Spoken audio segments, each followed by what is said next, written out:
ตอนนี้มาเห็นทางไหนบ่ดีทางไหนหัวบ่ดีโอเคมาเห็นไหนหัวบ่ดีเห็นเสร็จแล้วล่ะเห็นเสร็จแล้วล่ะใส่หูกุญแจ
See you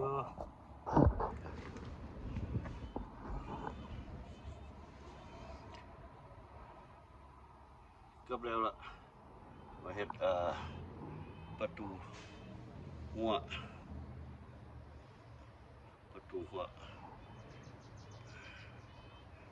เสร็จแล้วล่ะยังใส่มือย่วงใส่บรรพับใส่เอลโบคอนเนอร์แล้วก็แล้วล่ะดิsee you next one โอเคนี่มาตับยางนี่จากวัดเราจากคานแปลงหัวเรามาตับยางมาต่อยยังประทันแห้งดีพูดอยู่คุณบอลหนึ่ง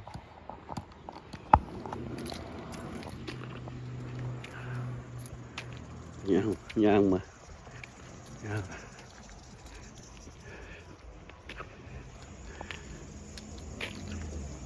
าเบิ่ง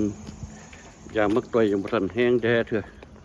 แห้งละแต่ว่ายังปล่อยให้ใส่งานบ่ได้เถอะ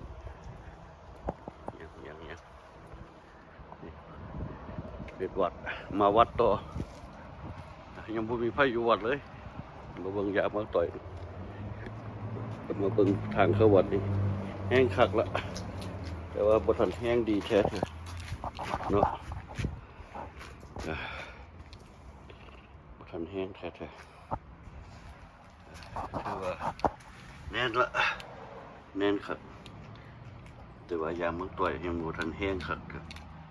พุ่นแหละมื้ออื่นมื้อละจึงเปิดให้ใช้งานเลยกะว่าแดดหมดมื้อนี้มื้ออื่นได้งานมีไผอยู่วัด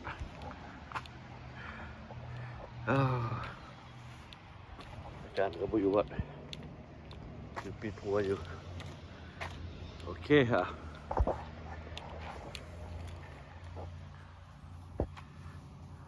See you next one